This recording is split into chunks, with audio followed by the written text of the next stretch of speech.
Hi, welcome back to Healing Hearts and Honest Conversations. We are on episode 4. I'm Maria. And I'm Veronica. And we are going to recap just a little bit about last week's episode, which was about forgiveness and apologizing and how you do it in a healthy interaction or relationship. Yes. So it's to improve the communication between two parties or whatever the relationship that you're in. And that's a healthy way of developing relationships versus this week, we're going to talk about toxic relationships and the unhealthy patterns that we develop when we're in an unhealthy relationship and how forgiveness and apologizing tends to interfere with that and become unhealthy. And again, this episode, we are sharing information based on our experiences, based on other people's experiences that have shared this information with us, things that we have learned over the course of just diving into this, and not in a professional sense. So by no means is this episode going to be related to us being as professional. So again, just based on our opinions and things that we have been shared with us and things that we've experienced.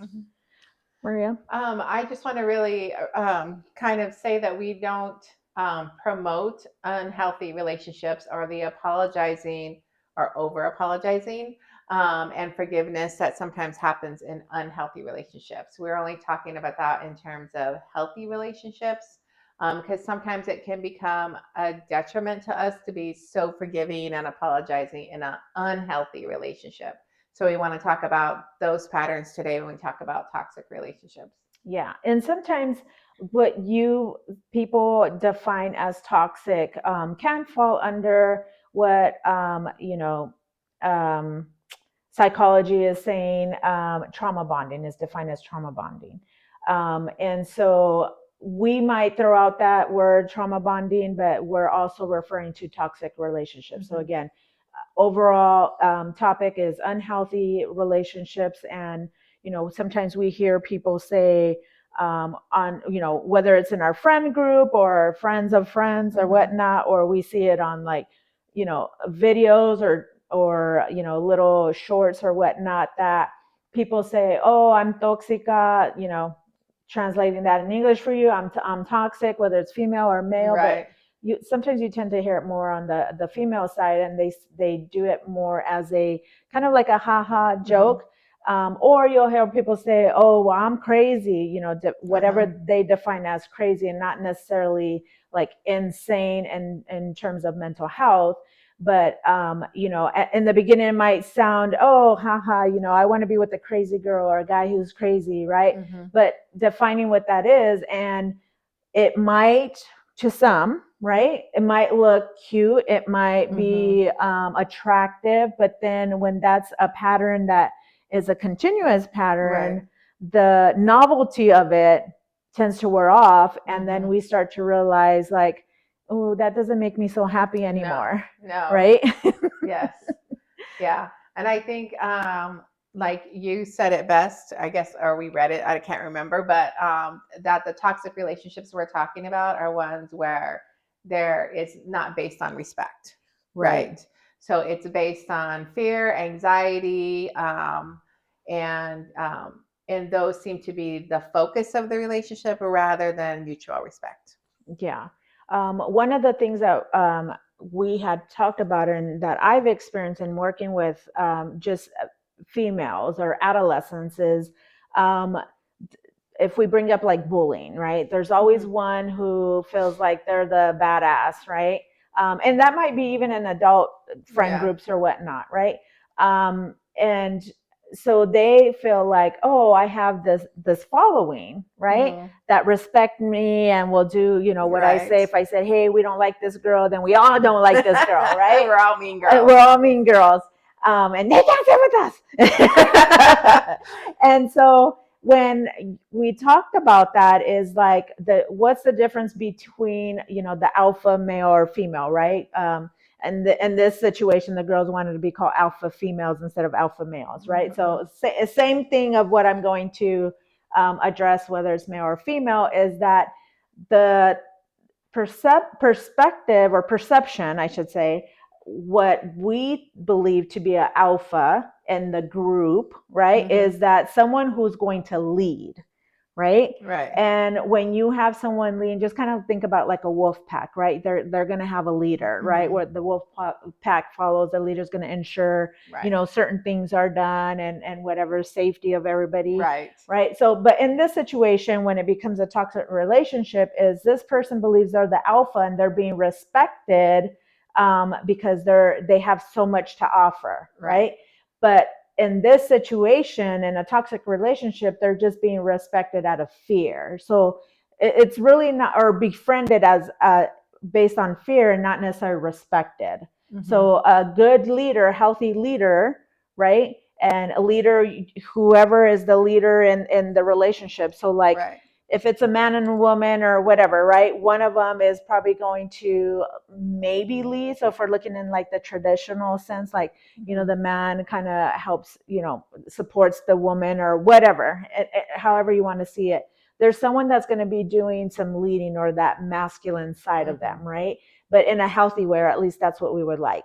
So that was somebody who's going to be respected out of, or yes, who's going to be respected based on healthy interactions versus feared, and they're going to fall into befriending them or being in that relationship because the consequences of that is not good. So if we look at it as when we like something and we like how it feels, we're going to repeat that, right? Regardless if it's risky or not. And this is why some people get, you know, another example I want to do, because I just want people to understand what I'm trying to say is like, if you're addicted to a drug, you're not going to stop because it's bad for you or you had a bad interaction. You've had more good interactions, so you're going to continue to do it. Hence the word addiction. Right? Could we become addicted in a sense to a partner? Oh, absolutely. Or someone in a relationship that we're in?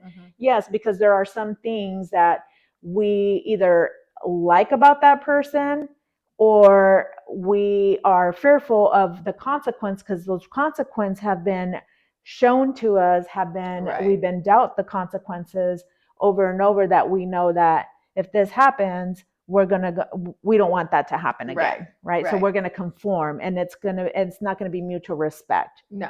Right. No. So the abuser is definitely not going to respect the victim. The victim is only going to follow based on fear. So there is no respect there. Does that make sense? Yeah, I think it's just another way of saying, like, sometimes we get our feelings confused under certain situations, and I think like in this situation, we think that the fear or like wanting to be attached to that person or around that person, the anxiety, we sometimes can confuse that with love, because it's something that we want, and we think like if we're around this person we feel good, so we feel good spending time with them, or they might give us some breadcrumbs and then we feel good about the breadcrumbs. And so I think like we equate the feeling good with the person. And I think we've talked about that before, that that's a mistake. But being in a toxic relationship, you don't see that. So if you've been in an abusive relationship, or if you had a pattern of experiencing abuse, or being with people that are friends, family, whoever that is abusive, in all those relationships, there are good times. Like you can't say there aren't good times. And so sometimes our focus tends to be on the good times, and we feel like if we can get back to the good time, then whatever's going on right now, the anxiety, fear, we can deal with that. Like we're strong enough to deal with that. And we're going to wait until the good time happens again. And I think that's part of how you kind of get sucked into that pattern. Yeah. And what I was saying earlier was that sometimes when you're in a relationship, that you know, when you have somebody who's a little jealous or shows like, oh, you know, I'm gonna protect you and I don't want guys looking at you, or I don't want girls looking at you because you're my man or you're my chick, right? It might look cute and you're like, oh, you know, they really like me, they're really into me. But then when the novelty wears off, it's like, you know, I don't want that to continue. Like, oh my God, is he trying to be controlling? Or it's like, oh, that's because he really cares about me, or she cares about me, or she loves me, or whatnot. So then that pattern starts to create. And then when we're talking about breadcrumbs, just so everybody knows what we define as breadcrumbs is, we sprinkle a little goodness in there. Yes. But you're going to get quite a bit of toxic stuff, right? So like Maria was saying, we're going to keep that memory of the good times, right? And so we're trying to outweigh, the good times. Are they better than the bad times? Right. And sometimes the bad times are here and the good times here, but we want to relive these good times. So we're trying so hard to get them to come back that we're like, oh, but he or she didn't mean it, or Right. I did something to create Right. that. And so it's, victim blaming, whether it's the person who's doing the unhealthy patterns, or the abuse, right? Whatever that abuse might look like, whether it's verbal, psychological, physical, or gaslighting. You hear a lot about gaslighting, right? Oh, Putting yeah. you down and making you feel like you're the crazy one, you're the one that created this, and this is why you're getting the consequences, because this is what you deserve, right? And then I know earlier when we're talking before we started recording, you were talking about like how we in terms of like when we're in a toxic relationship, that what these patterns, what we tend to tell ourselves, Yes. right? To like, I don't know if we want to call it like give the other person the excuse as to why they're doing it. Because on the outside, people are obviously, if you have people who are on your side, support you, they're all going to have something to say about any relationship you're in, right? Right. Unsolicited or not. Yes. So they're going to be able to see some through a different lens versus what you're seeing. And do you want to share some of those things that you kind of pointed out? Well, I think like in any relationship, even before you realize that it's toxic, everybody starts to develop a fantasy. And we talked about Oh that. yeah. So when you meet somebody, and it doesn't matter, even like starting a new job, you imagine like it's going to be a fresh start, you're going to do better. I mean, it doesn't matter what the relationship is, right? So everything we tell ourselves is starts out to be kind of our fantasy, and is kind of based on those breadcrumbs of the relationships. Like you take the breadcrumbs and you blow them up. And then I think like as you're going through the relationship, because you want it to work out, you kind of just like, oh, I'm sorry, that was my fault and I misunderstood you. Or, like you said, you start making these excuses. And then when you get the breadcrumbs in between there, you add those breadcrumbs to your fantasy and you're like, okay, if I could just reach this, I would be so happy. But I think that there's a lot of like self-esteem issues that those type of relationships bring up. And I think if we are not in the practice of, and this goes to a little bit to how to get out of it, but if we're not in the practice of like telling ourselves the good stuff, then when somebody is toxic and they're constantly feeding us the negative about ourselves, then it makes us continue to think that we're not good enough. Like, I'm not good enough to get myself out of this, or I'm not good enough for this person. I want to be good enough for this person. And so I think like those things that we tell ourselves are already negative, and then this person adds to it. So therefore my negative must be true. Right. Right. And so you just kind of stay in this relationship. Yeah, and I think also how these patterns are created, and sometimes why we might stay in them, is because it's familiar. Right. Right. Absolutely. And so there might have been a pattern of these kind of relationships in your past. And also, if you're looking, we can also look as far as like upbringing, right?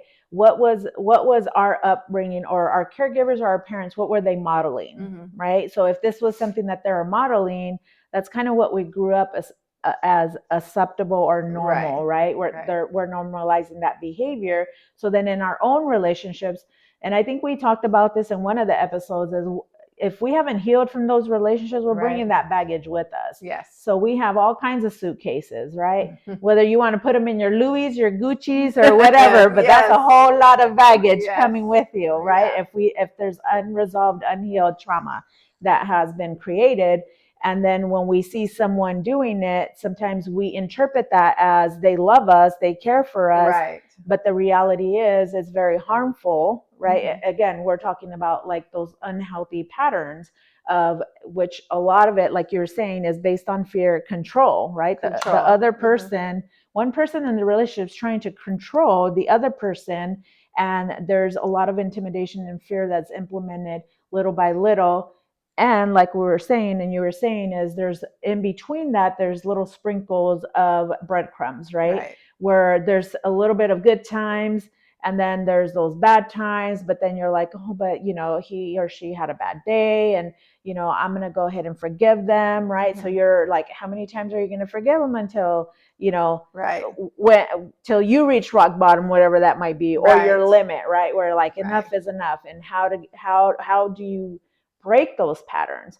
Well, first, I mean, obviously you have to be self-aware, and Right. that's where we will lack some of that Mm-hmm. stuff, because if Well, we I think already, oh, go even, ahead. I'm sorry, but even before like you're self-aware, like I always think you should have at least one friend who's going to tell you the truth.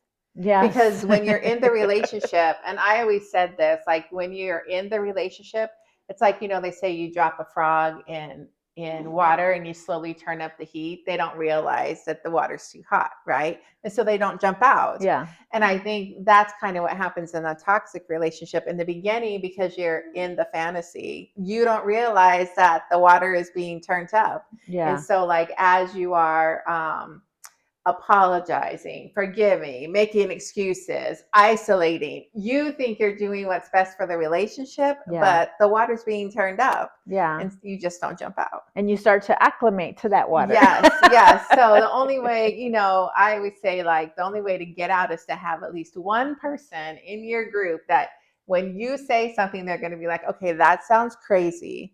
And let me tell you why it sounds crazy that you are putting up with that. Yeah. Yeah, no, I 100% agree. And I am so grateful the friend group that I have Mm-hmm. are not fearful to tell me when that sounds crazy. And yes. And I know there's a lot of people that feel this way at times, is when those true friends tell you the truth, you're like, whatever, you don't understand. But they're telling you from a way from, because they care about you and they want good things from you. And I can say, like, Maria, you and I have experienced that, where you've told me something and I'm like, oh, I don't want to hear it, but I know it's the truth, but it's like, whatever. Right. But then I think about it for a little bit, I'm like, you're right. Yeah. But absolutely. It takes someone who you trust and you can be vulnerable with to tell you the truth, no matter how hard or hurtful it's going to be, because obviously you're saying it with care, and you're not being like, oh, you're a dumbass, right? And that you're telling them, like, this is what I'm seeing from the outside. Right. This is how I what I see going on, based on what I'm seeing, based on what you're telling me, that this is not okay or safe, right? And so definitely encourage, like, who are your safe people, your friends, or even family or whatever that you're close to share some of these things, so that they can tell you, like, hey, this is not okay, this isn't normal. Like, I think too, and recognize like that, being secretive is one of those things that contributes to the toxicity of the relationship, like not wanting to tell people the truth about what you guys are doing, or why you're isolating, or why. And I think like if you're in a toxic relationship and you realize that you are being more secretive with the people that you knew loved you before you were in this relationship, that's probably a good sign that whatever you're doing isn't right. And not to say that you're doing something wrong, but that the relationship is not healthy. Because if I'm dating somebody and it's a healthy relationship, I want to tell everyone about it. Like, this is what we did. This is how he or she is. This is how my coworker is. Whatever. Like, you want to talk about those things, but the minute you realize within yourself that you're being secretive, it's probably because something in the relationship is off. Right. And so that's the time where you don't want to hide. You want to start reaching out to people. Right. Or or we'll have those avoidant conversations, right? That are like, hey, so how are you and Tom? oh, girl, you don't want to know about me and Tom. How are you guys doing? And the avoidant piece, right? Right. Then when you're doing that and sidetracking, right, or jumping from a different topic because you don't want to address a situation, one, you may not want to be ready to hear the truth, or you Right. don't want them to badmouth your partner, and then make you feel even worse because you're still in it and you're not sure how to get out of it, that type Mhm. of stuff. Mhm. But also, I think it's good to kind of figure out, like, Maria was saying, our self-esteem, right? Our self-esteem is going to be affected of how we feel, and Right. how we interpret what our partner is telling us, or that person we're in a relationship, how they're making us feel. Because if we're and we mentioned this in another episode, is like, you don't want to depend your happiness on a person. Right.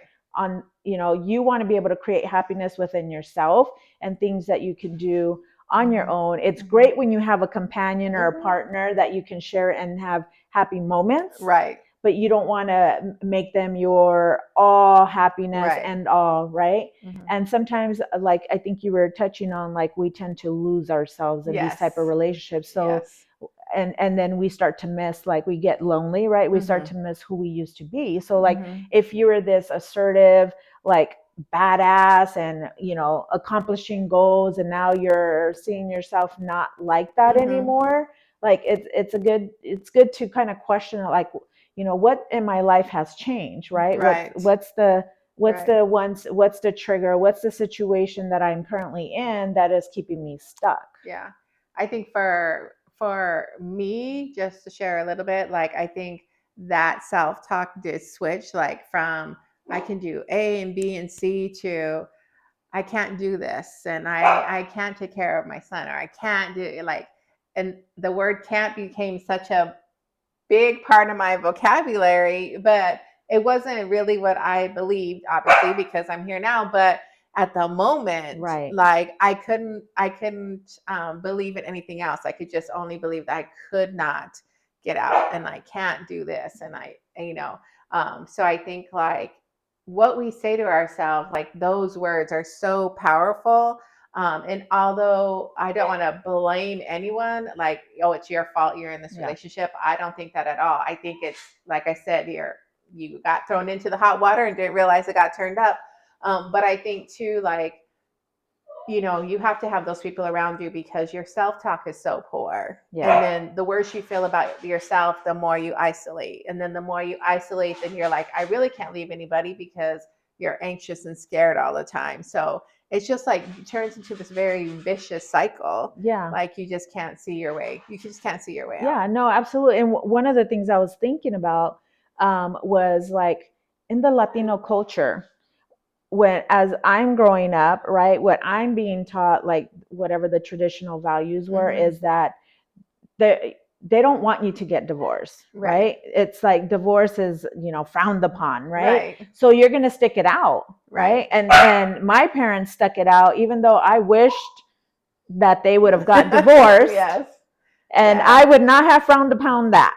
Right. But because, they were so adamant, well, obviously my mom was so adamant that this was something that she knew she would voice. Uh-huh. I should say she would voice that she had to do this. However, she stayed in the relationship and it was super toxic, Mm-hmm. right? And when we see that, and as we start, getting older and seeing other people in other relationships, and you're being taught different things, you're like, well, I don't want that for myself, Right. right? And we tell ourselves we don't want that.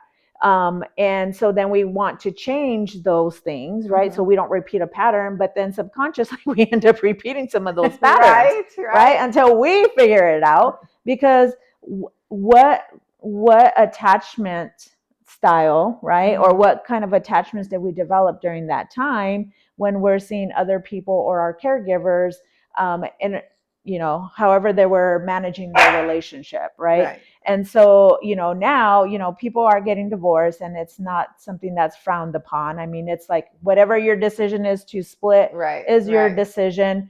And like we said before, everyone's going to have an opinion about something. So if you allow them, the other people's opinion, to control what your decision is, then that's another issue, Yeah. right? That needs to be addressed.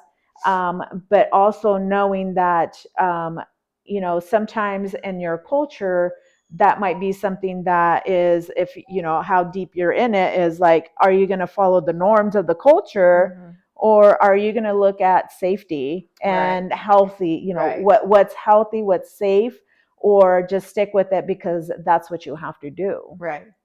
Right. I think like recognizing, like you said, recognizing what the pattern is, Mm-hmm. and then and I mean, I just feel like recognize the pattern and find a way out. Like, and I know it's not that easy, Right. right? Obviously, it's not that easy, but I think, having a good circle around you and being able to find people that you can talk to, only because these types of relationships are so isolating and do so much damage for our self-esteem. Yeah. And I think like we do tend to get like hopeless, and then that's just makes it even more like I have to stay in this relationship. And so I think like also like the mutual respect, like there is no love without respect, right? So we Right. have to we have to get ourselves out. Yeah. Yeah. So, and again, talking to someone you trust about like what's going on, and, having those conversations, even if it's one conversation with another person. And it doesn't Right. mean that you have to have the conversation to your entire group. And then, again, depending on how, confidential you want to keep that. Because sometimes, you have those friends that you want to say, hey, just keep it between us, because Mm-hmm. you're not sure what your next step's going to be, right? Right. And you're not sure if you want to remain in this relationship or not. And sometimes you just kind of, sometimes some people continue to dig themselves bigger, deeper hole, where it's like, okay, now I'm going to marry this person. Yes. Now I'm going to have a family with this person. Yes. And nothing has changed for the better. Right. Right. Right. So, working on, like you were saying, acknowledging that it's unhealthy, right? Mm-hmm. And checking in with yourself, like, Right. what do I need to do to keep myself safe and healthy? And am I happy in this situation? And again, I think we have to think about like, if this person's not willing to change, because we can't change anybody, No. are we No. willing to stick this out and deal with what's to come? Mm-hmm. Right. I mean, we hope not, but sometimes that ends up happening, is like you were saying, well, nobody, our negative self-talk, well, I can't be happy with or without this Right. person, right? Right. And I think too, depending on our age, it becomes more of a fear, because like, let's say you're in your 40s, 50s, 60s, and it's like, who's going to want me? I'm so old now, right? Right. We are not old, by the way. But that's our negative self-talk, is like, Right. I'm at this age, like it's hard to find someone, a partner or a healthy partner that's not stuck Mm-hmm. in their ways or whatnot. Or even a job. Like even if you find out the environment at your work is toxic and you are this person and you are Yeah. being abused, even like as you get older, you're like, well, who's going to hire me because I have this experience, but I know that my appearance appears older than everybody else, and so even that becomes. And I've heard people in our circle say, like, I get, I'm older now. Like, who's Yeah. going to hire me because I'm older? So it's not just a partner relationship, like we said in the beginning. Right. It's all your relationships. Yeah. So, we're going to continue to address, healthy and unhealthy relationships, different patterns that might come up, any patterns that you guys have seen or experienced that you guys want to share. Mm-hmm. And then if you were in an unhealthy relationship, what triggered you? What was your like limit of, okay, now I need to get out? The And light what, bulb going on. yeah, and how did you get out? Like, did you, Yes. talk to someone you trusted? Did you just decide, hey, I'm packing up leaving? Or were you like, hey, I'm putting my foot down, I don't deserve this, I'm leaving, and made your getaway? And again, it could be with any relationship, not just a Mm-hmm. partner. It could be a Mm-hmm. friendship, like you're like, I'm done blocking, Mm-hmm. whatever, right? Mm-hmm. So again, we would love to hear your guys' feedback, anything that you would Absolutely. like to share, any other additional topics related to just anything in life that is going on, healthy, unhealthy. We definitely want to hear, so we can talk about those things Mm-hmm. and share our experiences and what people have shared with us. So Yeah. until next time, thank you for watching